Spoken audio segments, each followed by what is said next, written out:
Good morning guys. Good afternoon sa Philippines. Ito ang saging dito sa Kuwait. Nandito pala ako sa Kuwait guys. Kung wala kaming makitang saba na saging, ito ang gagawin namin saging. Ito ang gagawin namin. Ito ang bibili namin na saging. Mahaba siya. Pero masarap to. Masarap to siya guys. Pwede siyang ilaga. Pero ako, pag bumili ako nito, ang lulutuin ko lang to siya, ipiprito ko lang siya. Pag wala kaming makitang saba na saging. Masarap to siya. Kagabi,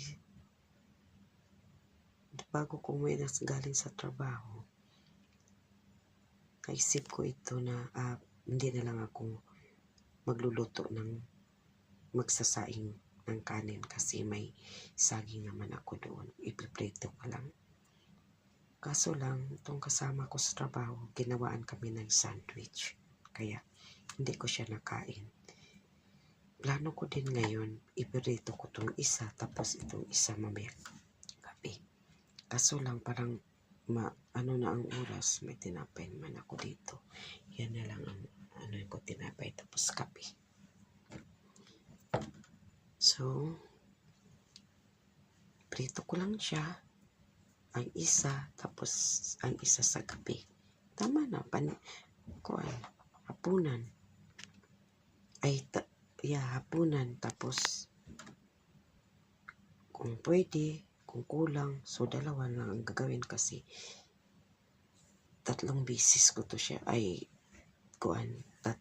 tatlong hati to siya 3 hati, so 6, kung lulutuin ko ang dalawa, 6 lang. So, masarap siya guys. Kung sinong nandyan sa Kuwait, bili kayo nito. Alam niyo ito. Bumili kayo nito. Masabi niyo, di ba masabi niyo masarap siya? Dami nagsasabi, masarap siya. Dati kasi nagtitinda ako ng turon, yung mga snacks. Ito ang ginagawa kong turon. Bumili ako ng wrapper, tapos yan. Pero, hindi ko siya linagyan ng kuwan. Pirito ko lang siya, tapos kunting lagay ng asukar sa ibabaw ng turon. Yun lang ang ano ko. So, thank you for watching. Salamat guys.